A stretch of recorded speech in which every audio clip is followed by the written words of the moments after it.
Hey everyone, how are ya? Thank you for coming back and watching my video. This is getting really, really fun, and I'm feeling a little more confident and more comfortable doing these.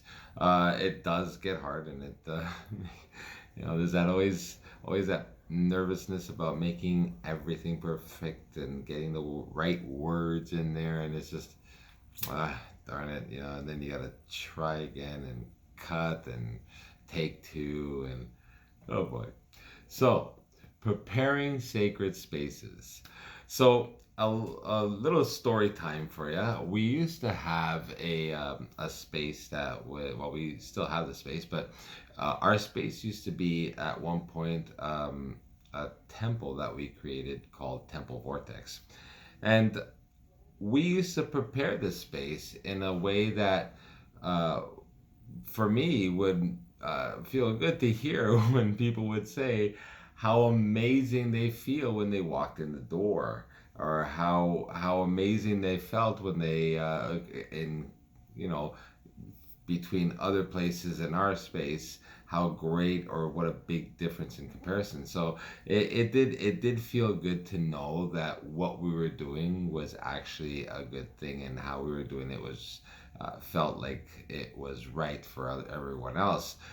So one little experience that we had, and this is one thing that I feel is very important when it comes to preparing a sacred space, a very sacred container for healing and transformation.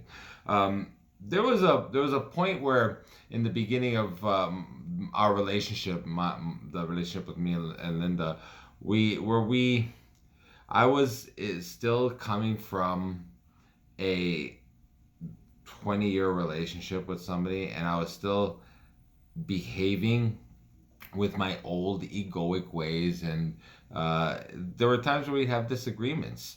So one time, the very first time that we had an actual event here, like a big event, we had the facility.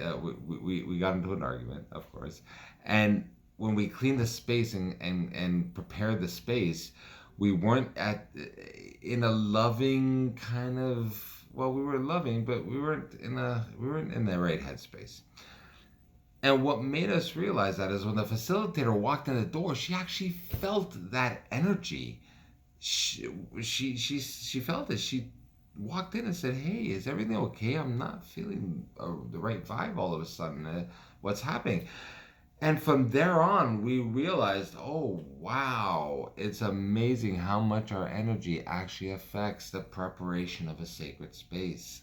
So from then on, we actually left our ego and disagreement outside the door if we ever got into one.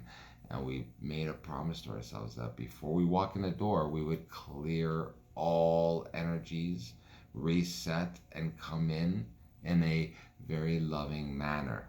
And when we prepare the space with the unconditional love and higher energy, we realized that by the time the facilitator came, and we left them to run their event, and we left to go take care of our things, we realized that there was really nothing else to argue about. There was no more disagreement. The anger was gone. When we walked out the door, that all that negative energy must have dissipated, because when we came back out the door, there was nothing there. We felt good and happy.